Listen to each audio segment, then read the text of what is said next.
Another non-quality video from Torch. Sorry, I'm still using my stupid camera for my phone for a camera, because my other one just won't work. So, sorry if this is shaky like all the rest of mine. But, as you can see, I'm getting the engine back together here in a 3.8 Ford and the 89 Thunderbird. Didn't really run into too many problems. Everything went smooth. The head gaskets are marked. It says, top on them, so you got to put that side up. They are a different color on the other side, but according to the directions, which I read several times, it said to put them on that way, so that is what I did. And here is the instructions from Felpro. We'll put this on here so you can pause the video and read it if there's any questions you might have doing this. And there's a little bit on the back side.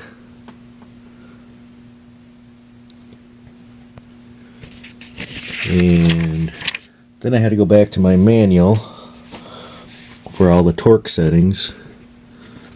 This shows the different years. And, well, that's specifications. Okay, here's the torque stuff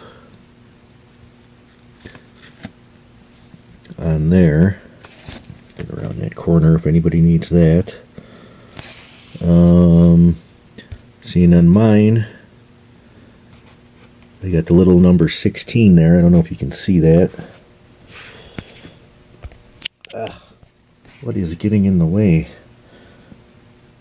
Alright, so anyway, that brings me over to this page, and the directions for 16 are, where the heck are they?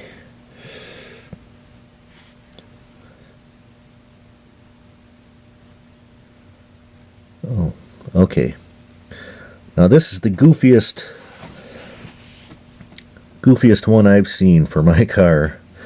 Says to tighten them at 37 foot-pounds, all of them in sequence, which I do not have that diagram for you. I am sorry, but you kind of start in the middle and you do one side, and then you do the other side in the middle, and then you just keep moving over and you work your way out.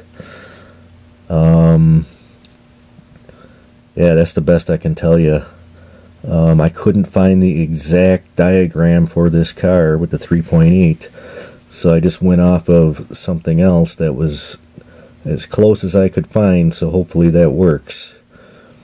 But as you can see, it says tighten them to 37, tighten them all, and then tighten them all to 45, tighten them all to 52, and then tighten them all to 59. Loosen the bolts 2 to 3 full turns, and repeat steps 1 through 4.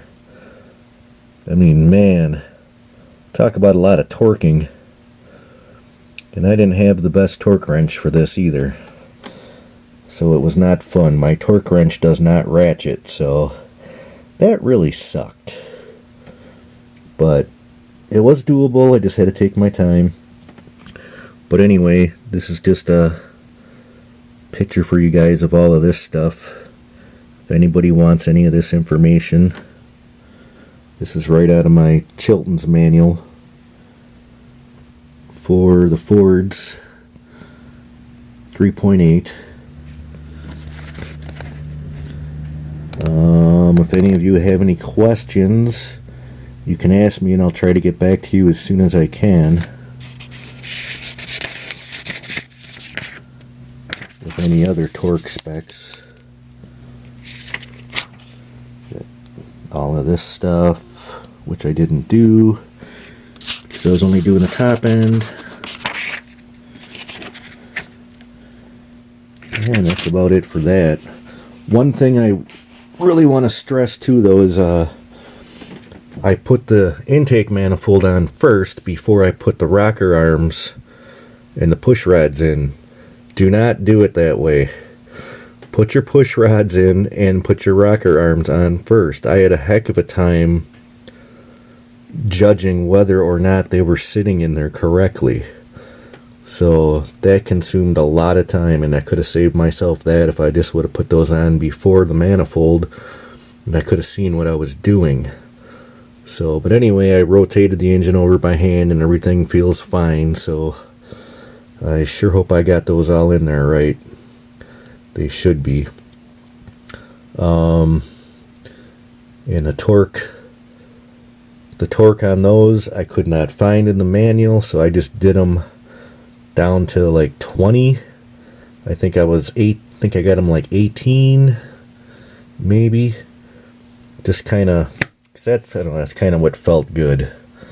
I don't know how else to explain it, but I mean, I've done a lot of work on engines, and it just, you know, just like spark plugs. I mean, who really torques their spark plugs? I mean, some people do, but you just kind of get them down there where they're snug, and hopefully it's not a problem. If it is, it's really not a big deal to pull off the valve covers and tighten them back up if I have to, but I highly doubt I will. So anyway, that's where I'm at now, and now I'm just running some oil down in that funnel there on each side of the heads. There's a hole where all of the oil goes through. Right there, that big old square. So I'm dumping like a quart down at each one of those, and I got my drain plug out and a pan underneath my oil pan to catch it. So I'm hoping to get all that crap out that settled in the pan this past month while I've been working on this engine. So hopefully all of that sediment and, you know, all the WD-40 I sprayed in there and washed stuff down with, hopefully all of that stuff got down in there in the oil pan, and the oil is flushing it out. What I am going to do, just because I'm so picky and finicky, you know, especially since, you know, this was a head gasket blowing, I know antifreeze and water got into the lower end of the engine, which is not good. So what I'm going to do is, when I get this all back together, I'm going to fill it up with oil. I'm going to put on a brand new oil filter and run it for a little while. You know, maybe, you know, not much, maybe 20 minutes or so. And then that oil and filter are going bye-bye, because I just want to make sure I get every little piece of crap and water and antifreeze that may still be in there out. So that I would highly suggest doing if you did blow a head gasket, and you know, there's a good chance there's still water in some nooks and crannies somewhere. And I'm also going to flush out the whole coolant system with water big time. I'll probably do that like 2 or 3 times, flush all of that out, because I'm sure there's rust that got in there from the leak and whatever. And then I will fill it up with antifreeze. And the other thing I do too is on these 3.8s with that thermostat, I never put that thermostat in on these 3.8s, because it seems that that is the reason that these things end up overheating, is that thermostat fails, and you know, next thing you know, you blow a head gasket, you know, without much warning. In my experience, I mean, this is the 3rd time this has happened to me. This is the first time it's happened on this car, but my other Thunderbird did it twice.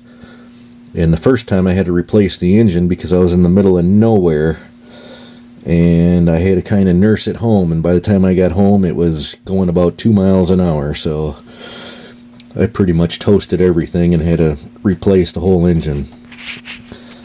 Second time it happened, luckily I shut it off right away once I realized what was going on. And same thing with this one, with this car.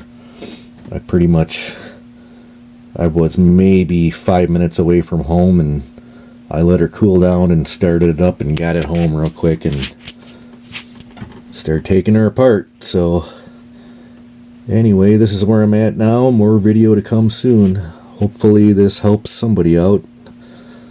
Torch out.